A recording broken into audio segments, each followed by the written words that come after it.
আসসালামু আলাইকুম। আজকে খুবই সহজভাবে বিটরুটের জুসের একটি রেসিপি আপনাদের সাথে শেয়ার করব, আর সাথে এর উপকারিতা সম্পর্কেও আপনাদেরকে কিছু বলবো।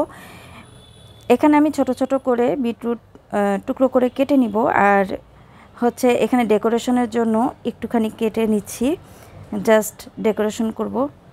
বিটরুট আমরা কম বেশি সবাই চিনি, এটা সবজির মতো দেখতে, তবে লাল রঙের হলেও এটা শরীরের জন্য খুবই উপকারী। বিটরুটে আছে আয়রন, ফাইবার। যাদের রক্ত শূন্যতা আছে, হিমোগ্লোবিন কম, তারা কিন্তু প্রতিদিনই বিটরুট খাওয়ার চেষ্টা করবেন।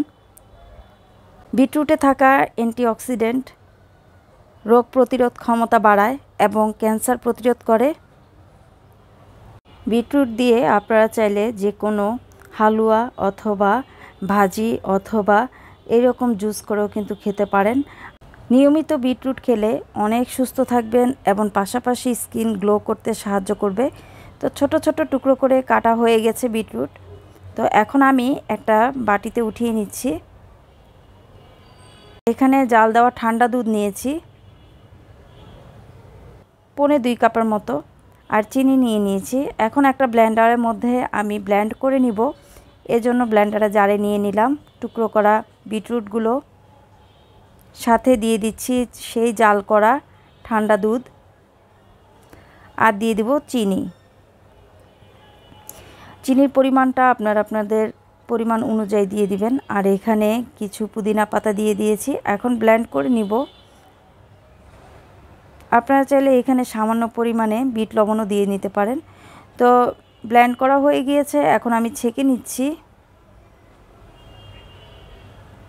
বিটরুট দিয়ে টুটি ফুটি বানানোর লিংক আমি ডেসক্রিপশন বক্সে দিয়ে দিব, চাইলে সেখান থেকেও দেখে নিতে পারেন। বিটরুটে থাকা অ্যান্টিঅক্সিডেন্ট রোগ প্রতিরোধ ক্ষমতা বাড়ায়।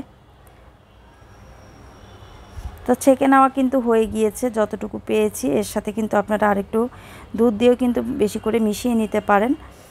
তো এখানে ঠান্ডা ঠান্ডা আমি আইস দিয়ে পরিবেশন করে নিব। রোগ প্রতিরোধ ক্ষমতা বাড়ানোর জন্য এবং রক্তে হিমোগ্লোবিন মাত্রা বাড়ানোর জন্য নিয়মিত বিটরুট খাবেন। আর আমার এই রেসিপিটি আপনাদের যদি ভালো লেগে থাকে অবশ্যই চ্যানেলটিকে সাবস্ক্রাইব করবেন, পাশে থাকা বেল বাটনটি ক্লিক করে দিবেন, ফ্রেন্ডস অ্যান্ড ফ্যামিলির সাথে শেয়ার করবেন। আর আমার পেজেও যদি আপনারা যুক্ত না থাকেন তাহলে অবশ্যই রুমিস কিচেন ফুড এক্সপ্রেস নামে পেজটাকে লাইক ফলো দিয়ে রাখবেন। এই রকম জুসের রেসিপি, ভর্তার রেসিপি প্লাস যে কোনো মাংসের কারির রেসিপি পেতে আমার চ্যানেলটিকে সাবস্ক্রাইব করুন, পাশে থাকা বেল বাটনটি ক্লিক করে দিন।